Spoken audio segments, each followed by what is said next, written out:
You know what's crazy? Right now, while you're watching this video, someone's life is being destroyed by something that sits on shelves in every grocery store in America.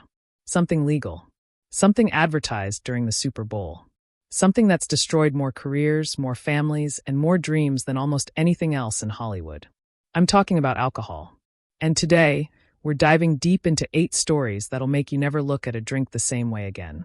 Because these aren't just cautionary tales. These are tragedies, redemptions, and one story where the person didn't even touch the bottle, but it destroyed her anyway. Stick around till the end for that one, because it'll break your heart. Before we get started, let me ask you something. How many celebrities can you name who've struggled with alcohol? Probably a lot, right? But here's the thing. We see the headlines, we see the mugshots, we see the tabloid covers, but we never really understand the story. We never see the human being behind the disaster. Today, that changes. These 8 stories are going to take you inside the real lives of people who had everything, and I mean everything, and watched it all slip away because of alcohol. Some of them made it back. Some of them didn't. And one of them never even had a fighting chance. Let's start with a name you definitely know, but a story you might not believe. Robin Williams. Just saying that name probably brings a smile to your face, right? Mrs. Doubtfire. Good Will Hunting. Aladdin. The man was a genius. He could make you laugh until your sides hurt, and then 30 seconds later, make you cry with the most profound dramatic performance you've ever seen. But behind all that laughter, behind all that manic energy and those lightning-fast improvs, Robin Williams was fighting demons that most people couldn't even imagine. Now, let's be clear about something. Robin Williams' death in 2014 was primarily due to Lewy body dementia, a devastating condition that was undiagnosed at the time. But alcohol and cocaine addiction plagued much of his earlier life, and understanding that struggle is crucial to understanding the man. Because Robin's relationship with substances began long before anyone knew his name, and it shaped the trajectory of his entire career. Back in the 1970s and early 80s, when Robin was first making it big with Mork and Mindy, Hollywood was a different place. Cocaine was everywhere. It was the drug of choice for successful people, and nobody really talked about the dangers. Robin has admitted in interviews that he was using cocaine heavily during this period, and alcohol went right along with it. He'd be up all night, fueled by coke and whatever he could drink, and then he'd show up on set and somehow pull off these incredible performances. That's the thing about addiction at that level. You can maintain it for a while. You can function. You can even excel. But it's a ticking time bomb. The wake-up call came in 1982 when John Belushi died. John Belushi and Robin Williams were friends. They ran in the same circles, went to the same parties, used the same substances. On March 5, 1982, Robin was actually one of the last people to see John alive. They were at the Chateau Marmont in Los Angeles, and by all accounts, it was just another night of partying. But that night, John Belushi overdosed on a speedball, a combination of cocaine and heroin. He was 33 years old. Robin has said that John's death shook him to his core. Here was a guy just like him, funny, talented, beloved, and he was gone. Just like that. Robin looked at John's death and saw his own future if he didn't make a change. So he quit. Cold turkey. He stopped using cocaine and stopped drinking. And for 20 years, he stayed sober. 20 years.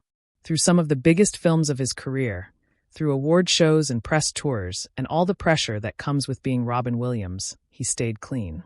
But here's what people don't understand about addiction. It's not a problem you solve once and then forget about. It's something you manage every single day for the rest of your life. And in 2003, Robin Williams started drinking again. He's talked about it in interviews, how he convinced himself that he could handle it, that he'd been sober for so long that surely he could have just one drink. That's the lie addiction tells you. Just one drink. Just this once. You've got it under control now. Within months, Robin was drinking heavily. He checked himself into rehab in 2006, got sober again, and tried to rebuild. But the damage was done, not just physically but emotionally. The shame of relapsing after 20 years, the fear that people would find out, the constant battle to stay clean. It all took its toll. Robin continued to work, continued to make people laugh, but those who knew him well said he was different. The light in his eyes wasn't quite as bright. Then came the symptoms that nobody understood. Memory problems. Paranoia. Physical tremors. Robin thought he was losing his mind. Doctors initially suspected Parkinson's disease, but after his death, an autopsy revealed the truth. Lewy body dementia, one of the most aggressive and devastating forms of dementia. His widow, Susan Schneider Williams, has been open about the fact that Robin was essentially experiencing a nightmare in his own mind.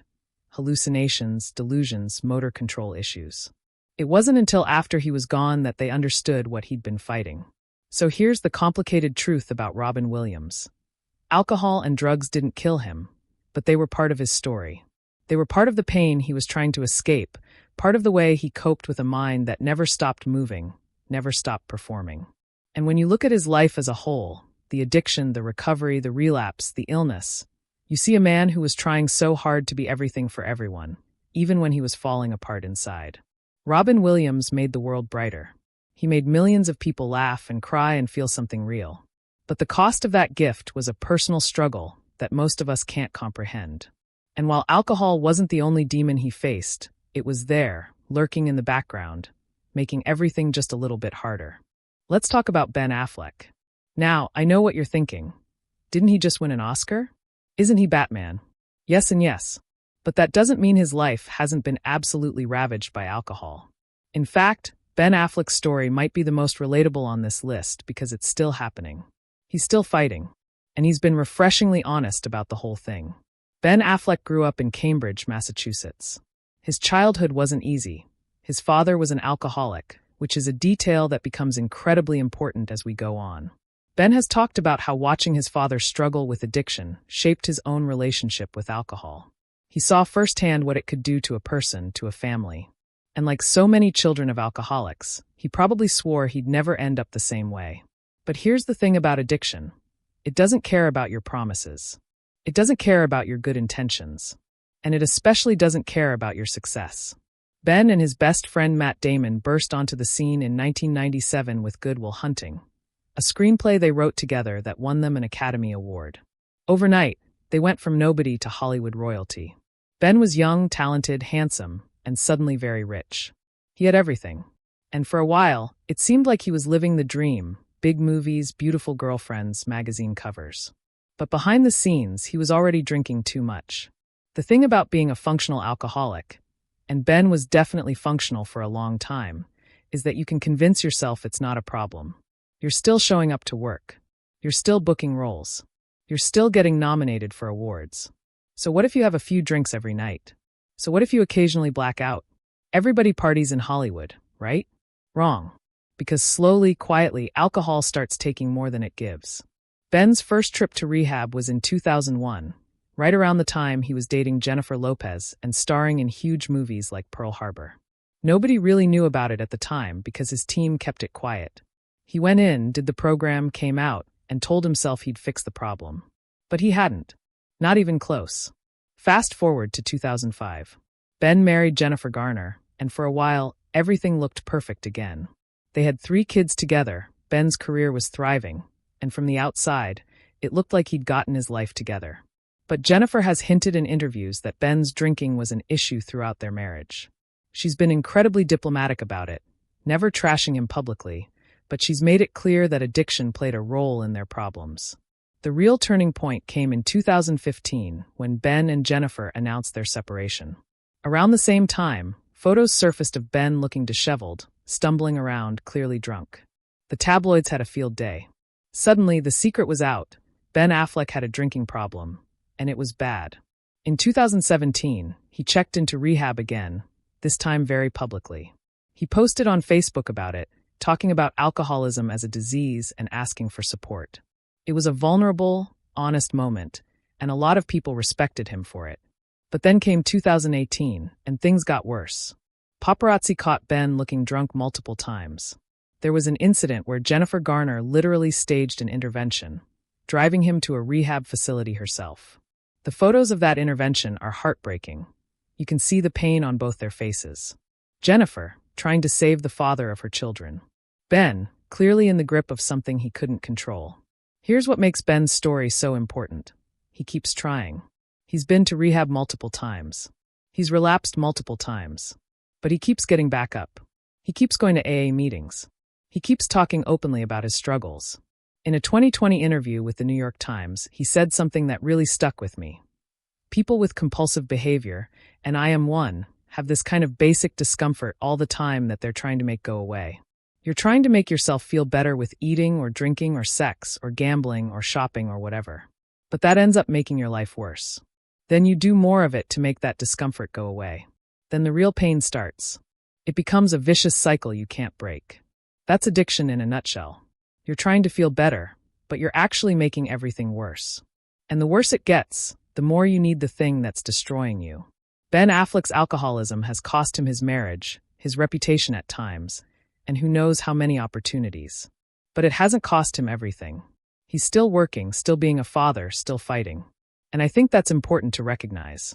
Because recovery isn't always a straight line. Sometimes it's messy. Sometimes you fall down. The question is whether you get back up. Okay, let's talk about Lindsay Lohan. And I want you to really think about this one, because Lindsay's story is different from the others in a crucial way. We watched it happen in real time. We watched a child star turn into a tabloid tragedy right before our eyes, and a lot of us laughed about it. We made jokes. We made memes. But we weren't watching a joke. We were watching someone's life fall apart. Lindsay Lohan was 6 years old when she started modeling. 6. By the time she was 11, she was starring in The Parent Trap, a Disney movie that made her a household name. At 12, she did Life Size with Tyra Banks. At 13, she starred in Freaky Friday. At 17, she made Mean Girls, which became a cultural phenomenon. Lindsay Lohan was on top of the world before she was old enough to vote. Now think about that for a second. Think about being 17 years old with millions of dollars, millions of fans, and access to anything and everything Hollywood has to offer. Think about growing up in an industry that's notorious for eating people alive, especially young women. Think about having every decision you make scrutinized by the media, every pound you gain or lose analyzed, every relationship dissected. That's what Lindsay was dealing with while most of us were worried about high school algebra. The drinking started early. Probably earlier than most people realize. By the time she was 18, 19 years old, Lindsay was a fixture at Hollywood nightclubs. And at first, it seemed like normal young Hollywood behavior. Lots of stars party. Lots of stars go through a wild phase. But with Lindsay, it quickly became something more.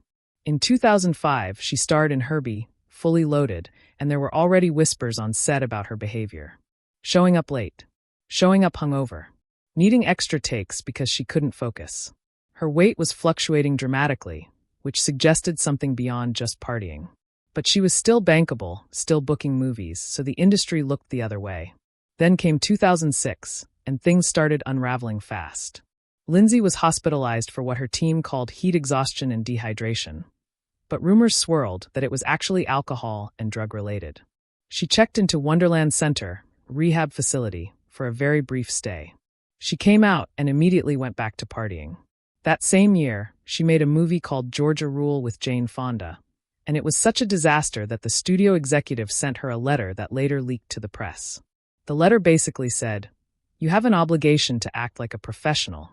If you keep this up, nobody will hire you." He was right. In 2007, Lindsay was arrested twice for DUI within a few months. The second arrest was particularly bad. She was found with cocaine in her pocket and was allegedly chasing another car through Santa Monica at high speed. She went to rehab again, this time court-ordered. She went to jail, although she was released after only 84 minutes due to overcrowding. The cycle continued: arrest, rehab, release, relapse, repeat. By 2010, Lindsay Lohan had become a punchline. SNL did sketches about her. Late-night hosts joked about her. There were websites dedicated to tracking her legal problems. And through all of it, she kept drinking. She kept using drugs. She kept making the same mistakes over and over again. Here's what breaks my heart about Lindsay's story. She was talented. Really talented. Watch Mean Girls again and you'll see what I mean. She had timing, charisma, depth. She could have been one of the great actresses of her generation. But addiction doesn't care about talent. It doesn't care about potential. It just takes and takes until there's nothing left. The legal troubles continued through the early 2010s. More arrests. More probation violations. More court appearances where she showed up looking lost and defeated. In 2013, she did a documentary series for Oprah's network called Lindsay, which was supposed to be about her comeback. Instead, it was about her relapsing again. There's a scene where Oprah confronts her about a failed drug test, and you can see it, the lying, the deflection, the desperation. It's painful to watch. So what happened? How did Lindsay Lohan go from America's sweetheart to unemployable tabloid fodder? The answer is complicated. Yes, she made bad choices. Yes, she surrounded herself with toxic people. Yes, she struggled with alcohol and drugs. But she was also a child thrown into an adult world with no protection, no guidance, and no one telling her it was okay to say no. Her parents were a disaster. Her father has been in and out of jail. Her mother was essentially her manager and enabler. Lindsay never had a chance to just be a kid. She went from playing kids in movies to playing out her own destruction in the tabloids, and we all watched like it was entertainment.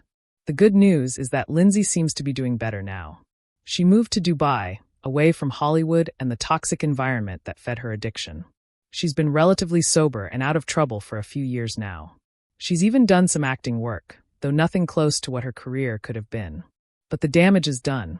Her peak years, her 20s, when she should have been establishing herself as a serious actress, those years are gone. Alcohol took them. Lindsay Lohan's story is a tragedy of wasted potential. It's a story about what happens when we throw children into the Hollywood machine and then act surprised when they can't handle it. It's a story about addiction, yes, but it's also a story about a system that failed a vulnerable young person over and over again. And if we're being honest, it's a story about all of us who watched and laughed instead of recognizing the human being who was suffering. Mickey Rourke.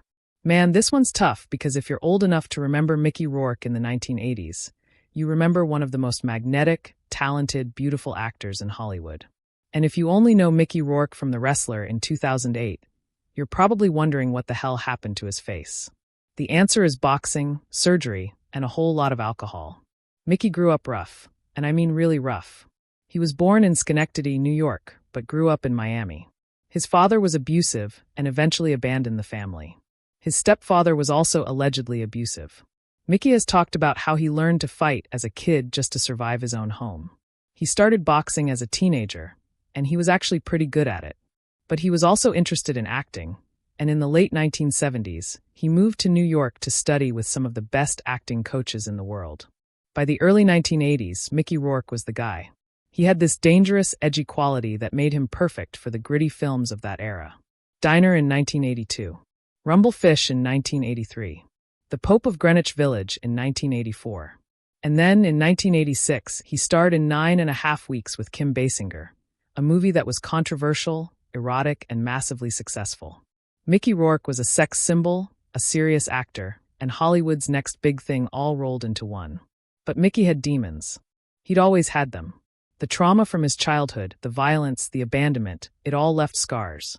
And like so many people with unresolved trauma, he self-medicated. He drank. A lot. He also started getting a reputation for being difficult on set, for fighting with directors, for not showing up. In Hollywood, you can get away with that for a while if you're successful enough. But eventually, people stop calling. By the late 1980s, Mickey's career was already starting to slide.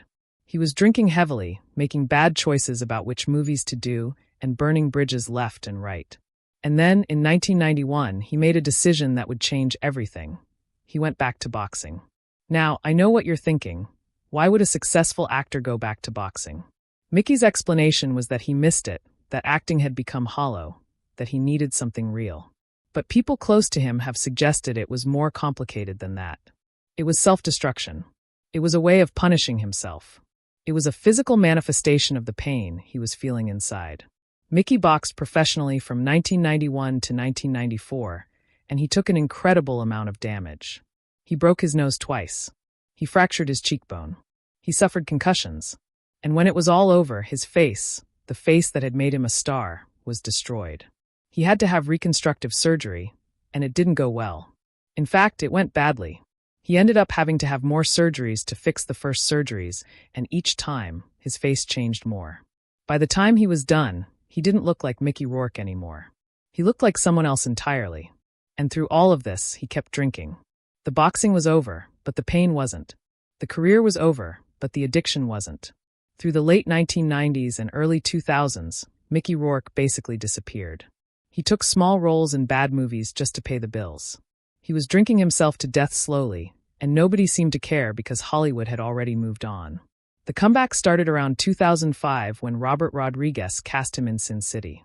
It was a small role, but Mickey was good in it. Really good. It reminded people that underneath all the surgeries and the damage and the years of addiction, there was still a talented actor. That led to The Wrestler in 2008, a role that seemed almost too perfect for Mickey, a washed-up fighter trying to make a comeback, dealing with pain and regret and addiction.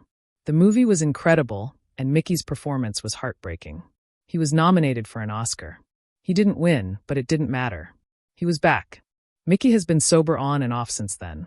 He's talked openly about his struggles with alcohol, about hitting rock bottom, about wanting to die during his worst periods. He said that the only things that saved him were his dogs.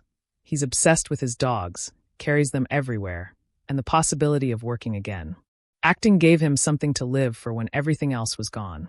Here's the thing about Mickey Rourke's story. It's a story about destruction and reconstruction. The alcohol didn't just destroy his career. It destroyed his face, his relationships, his sense of self. But somehow, against all odds, he found a way back. Not all the way back to where he was, but to somewhere. He's still working. He's still fighting. And even though he doesn't look like the beautiful young man from 9.5 weeks anymore, there's something powerful about seeing him on screen now. You're seeing someone who survived. Mickey Rourke is a reminder that addiction is often about pain, deep, unresolved pain that we try to drown in alcohol or drugs or whatever we can find. And until you deal with that pain, until you face it head on, the addiction will keep winning. Mickey had to lose everything, his face, his career, nearly his life, before he was ready to face it. But he did. And that's something. Mel Gibson. Oh boy. This one's going to make some of you uncomfortable, and it should. Because Mel Gibson isn't just a story about alcohol destroying a career. It's a story about alcohol revealing who someone really is. Or at least, who they become when the mask comes off. Let's start with the facts. Mel Gibson was one of the biggest movie stars in the world. Mad Max Lethal Weapon. Braveheart, which he directed and starred in, won the Oscar for Best Picture in 1995. He was an action hero, a leading man, a director, a producer. He had his own production company. He was worth hundreds of millions of dollars. Mel Gibson was untouchable. And then came July 28, 2006. On that night, Mel was pulled over in Malibu for driving under the influence. His blood alcohol level was 0.12, well above the legal limit. That alone would have been bad. A DUI is never good for your image. But what happened next destroyed him. According to the arresting officer's report, Mel went on an anti-Semitic rant. He said things about Jewish people that I can't even repeat here. He was belligerent, hostile, and revealed beliefs that were absolutely shocking to the public. Mel issued an apology. He said he was an alcoholic and that the alcohol made him say things he didn't mean. He checked into rehab. He did the whole PR apology tour. But the damage was done. Hollywood, an industry with a lot of Jewish executives and power players, essentially blacklisted him. Projects fell through. Actors didn't want to work with him. Studios didn't want to finance him. Overnight, Mel Gibson went from A-list to toxic. Now, here's where we have to talk about what alcohol actually does. Alcohol doesn't put thoughts in your head. It removes the filter that stops you from saying what's already there. So when Mel said those things, drunk or not, they were his thoughts. The alcohol just gave him the courage to say them out loud. That's what makes this case different from some of the others on this list. This wasn't just about alcohol destroying someone's life through DUIs or health problems. This was about alcohol revealing something ugly that was already inside. But it didn't stop there. In 2010, recordings surfaced of Mel in a rage-filled argument with his then-girlfriend, Oksana Grigorieva. The things he said on those tapes, the racial slurs, the threats, the abuse, were horrifying. Again, he was allegedly drunk during these rants. Again, alcohol was the excuse. But by this point, nobody was buying it. This wasn't just the alcohol. This was Mel Gibson. So what role did alcohol play in all this? By his own admission, Mel has struggled with alcoholism for decades. He's talked about how his father was a hardcore traditionalist Catholic with some extreme views, and how he was raised in that environment. He's talked about using alcohol to cope with pressure, with anxiety, with whatever demons he was carrying around. And over time, the drinking got worse. He was drinking every day, drinking to excess, drinking until he blacked out. The thing is, alcohol exacerbates everything. If you're angry, alcohol makes you angrier. If you're depressed, alcohol makes you more depressed. If you have prejudices, alcohol makes you more likely to express them. Mel Gibson's alcoholism didn't create his anti-Semitism or his anger issues, but it absolutely brought them to the surface and made them worse. After years in the wilderness, Mel has made something of a comeback. He directed Hacksaw Ridge in 2016, which was nominated for Best Picture. He's acted in a few films. Some people in Hollywood have forgiven him, or at least are willing to work with him again because he's talented and he makes money. But his reputation will never fully recover. There are lines you can't uncross, and Mel crossed them. Here's the uncomfortable truth about Mel Gibson's story. Alcohol destroyed his career, yes, but it also revealed his character. And as much as we want to separate the two, the disease of addiction and the content of his rants, we can't. Alcoholism is a disease, and Mel deserves compassion for that struggle. But the things he said and did while drunk are also his responsibility. Both things can be true. Mel Gibson's story is a cautionary tale about how alcohol doesn't just destroy your career or your health. It can destroy your legacy. Everything he built, all the goodwill, all the success, it all came crashing down because of what alcohol brought out in him. And that's something that no amount of apologies or comebacks can fully erase. Let's lighten things up a tiny bit, though not really, and talk about Daniel Radcliffe. And I know what you're thinking. Wait, Harry Potter? Harry Potter had a drinking problem? Oh yes. Yes, he did. And it's a fascinating story because Daniel actually managed to get it under control before it completely destroyed him, which makes him one of the rare success stories on this list. Daniel Radcliffe was 11 years old when he was cast as Harry Potter. 11. And over the next decade, he starred in 8 of the biggest movies ever made, became one of the most recognizable faces on the planet, and earned an estimated $110 million. All before he was old enough to rent a car in the United States. Now, Daniel has always come across as grounded and humble in interviews. He doesn't have the troubled childhood backstory that a lot of child stars have. His parents were supportive and protective. He wasn't thrown into the industry by stage parents desperate for money. By all accounts, he had as normal an upbringing as you can have when you're Harry Potter. So what happened? Daniel has been incredibly open about this in interviews, which is part of why I respect him so much. He said that the pressure of being Harry Potter was overwhelming. Not the work itself. He loved acting, loved the role, but the fame, the constant attention, the fact that everywhere he went, people stared at him, the fact that he couldn't just be a normal teenager. That pressure built, and around the time he was 18 or 19, he started drinking to cope. At first, it was just going out to pubs with friends, having a few drinks, nothing unusual for a young guy in London. But it escalated quickly. Daniel has said that he would go out and get very drunk, and it became a pattern. He wasn't drinking alone in his room. He was drinking socially, but to excess. He'd wake up the next day feeling awful, swear he'd take it easy, and then do it again the next night. Classic pattern of alcohol abuse. Here's the scary part. Daniel was still working during all of this. He was filming the last few Harry Potter movies while dealing with this problem. He's admitted that he would sometimes show up to set hungover. There are scenes in Harry Potter and the Half-Blood Prince where he was still drunk from the night before. Can you imagine? One of the biggest film franchises in history, and the star is struggling with alcohol, and nobody really knew. The wake-up call for Daniel came around 2010, after the Harry Potter films wrapped. He looked at his life and realized that he was drinking almost every night, that he couldn't remember whole evenings, that he was using alcohol as a crutch to deal with anxiety and stress. And he made a decision that probably saved his life. He quit. Completely. He's been sober since 2010, and he's talked about how it was one of the best decisions he ever made. What makes Daniel's story different from a lot of the others on this list is that he caught it early. He recognized the problem before it destroyed his career, before he had a DUI or a public meltdown or a stint in rehab that made the tabloids. He just quietly stopped drinking and got his life together. And since then, he's been very open about it. He's talked about his alcoholism in interviews with the hope that it might help someone else recognize their own problem before it's too late.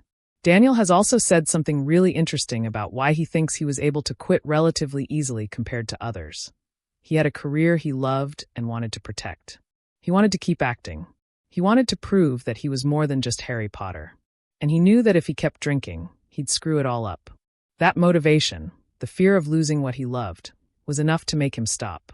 Since getting sober, Daniel has had a fantastic career. He's done weird, interesting projects, playing a farting corpse in Swiss Army Man, going full nude in Equus on Broadway, tackling challenging roles that have nothing to do with wizards or magic. He's proven that he's a real actor, not just a child star. And he's done it all sober. Daniel Radcliffe's story is important because it shows that you don't have to hit rock bottom to recognize you have a problem. You don't have to lose everything before you make a change. Sometimes, being honest with yourself early enough can save you. Daniel saw where his drinking was heading, and he stopped it before it destroyed him. That takes courage and self-awareness that a lot of people don't have. But let's not sugarcoat it. Daniel got lucky in a way. He had financial security, a support system, a career he loved, and the self-awareness to recognize the problem early. A lot of people struggling with alcohol don't have those advantages. And that's why it's so important that Daniel talks about his experience openly. Because if Harry Potter can struggle with alcohol, anyone can. And if Harry Potter can get sober, maybe someone watching this video can too. Okay, deep breath, because this next one is rough. We're talking about Haim. And this story is about more than just alcohol. It's about the complete and total destruction of a child star by an industry that didn't care enough to protect him. Haim was everywhere in the 1980s. The Lost Boys, License to Drive, Lucas, Dream a Little Dream. He and his best friend, Corey Feldman, they were known as the two Coreys, were the biggest teen stars of the decade. Haim had the looks, the talent, and the charm. He should have transitioned into adult roles, should have had a long, successful career. Instead, he died at age 38, broken, after decades of drug and alcohol abuse. So what happened? The short answer is Hollywood happened.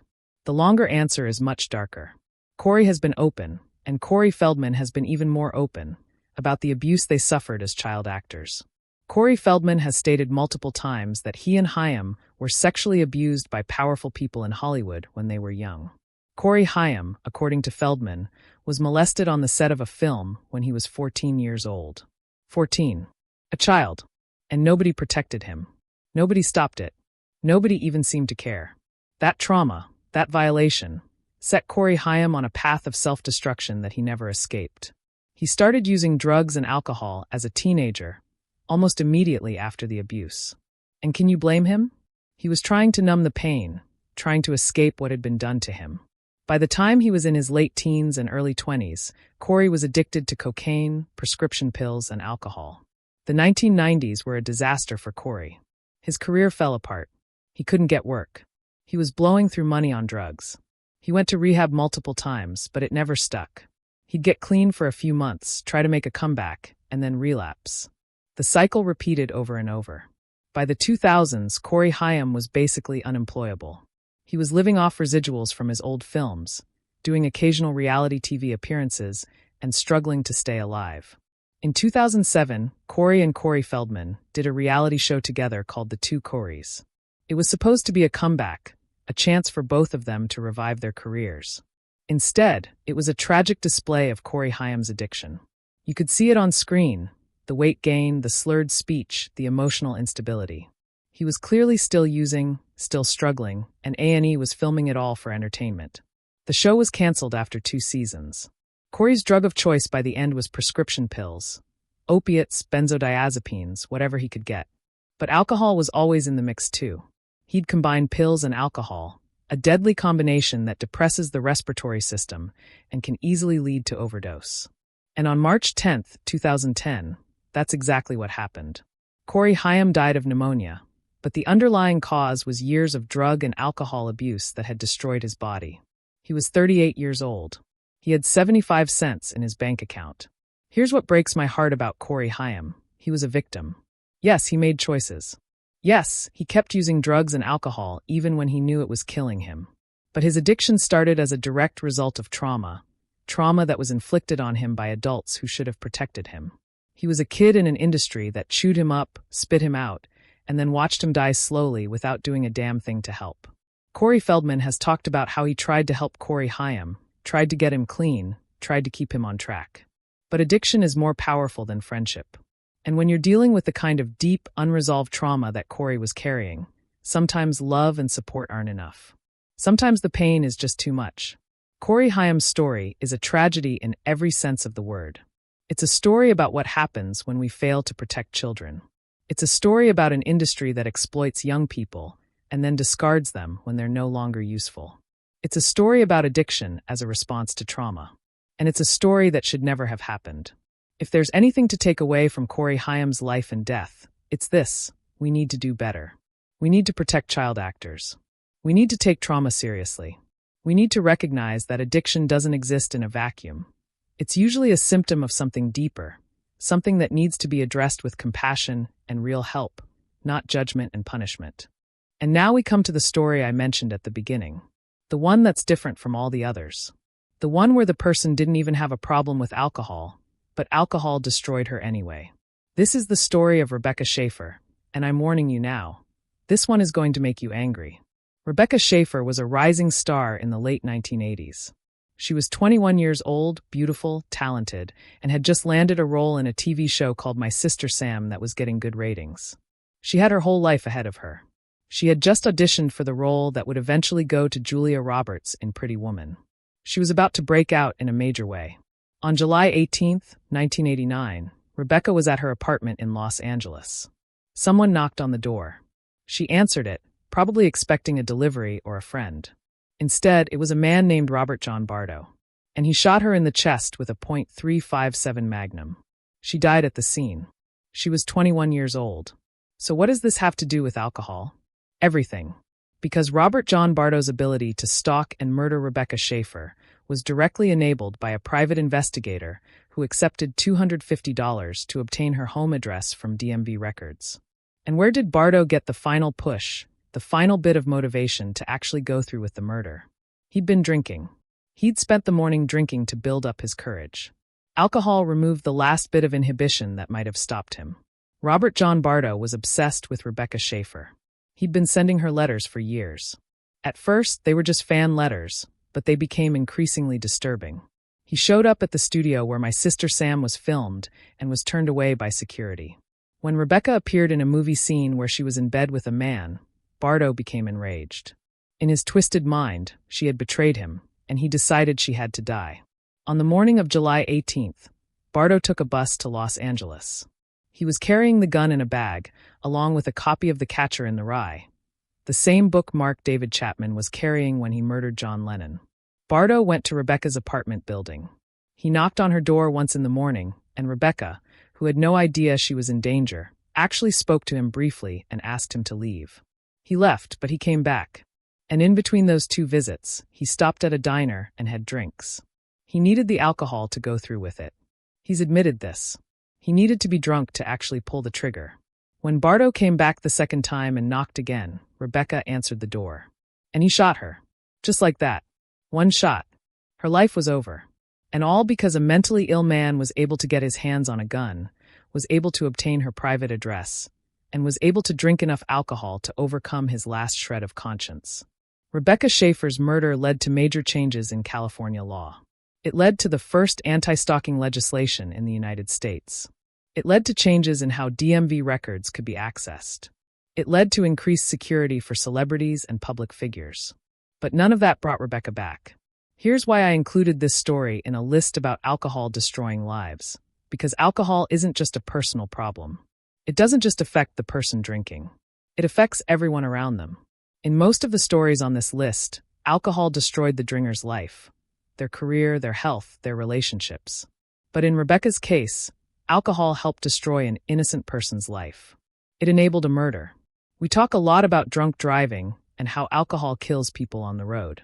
We talk about alcohol-related violence, about domestic abuse, about all the ways that drinking hurts other people. But we don't often talk about cases like this, where alcohol is the thing that pushes someone over the edge into an act they might not have committed sober. Robert John Bardo is serving life in prison without the possibility of parole. He'll never get out. But Rebecca Schaeffer is still dead. She never got to star in Pretty Woman. She never got to have the career she deserved. She never got to fall in love, get married, have kids, grow old. All of that was taken from her by a bullet fired by a man who needed to get drunk to work up the courage to commit murder. Rebecca Schaeffer's story is a reminder that alcohol doesn't exist in isolation. It's part of a larger web of factors: mental illness, obsession, access to weapons, failure of systems meant to protect people. But it was a factor. It played a role. And because of that, a bright, talented young woman is gone. So there you have it. 8 stories. 8 lives touched, and in most cases destroyed by alcohol. Robin Williams, battling demons and addiction while making the world laugh. Ben Affleck, still fighting, still relapsing, still trying. Lindsay Lohan, a child star chewed up by Hollywood and addiction. Mickey Rourke, destroying his own face and career before clawing his way back. Mel Gibson, revealing the ugliness inside when the alcohol took away his filter. Daniel Radcliffe, recognizing the problem early and walking away before it was too late. Haim, a victim of abuse who never escaped the pain. And Rebecca Schaeffer, who never touched a drop but died because someone else did. What's the lesson here? Is it don't drink? Maybe. But I think it's more complicated than that. I think the lesson is that alcohol is a magnifier.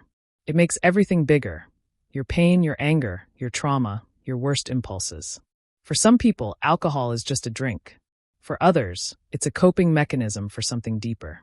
And for those people, until they deal with the underlying pain, the addiction will keep winning. I also think the lesson is compassion. It's easy to look at someone like Lindsay Lohan or Mel Gibson and judge them, to write them off as screw-ups who deserve what they got. But behind every addiction is a human being who's suffering. That doesn't excuse bad behavior, especially in Mel's case, but it does explain it. And understanding is the first step toward helping.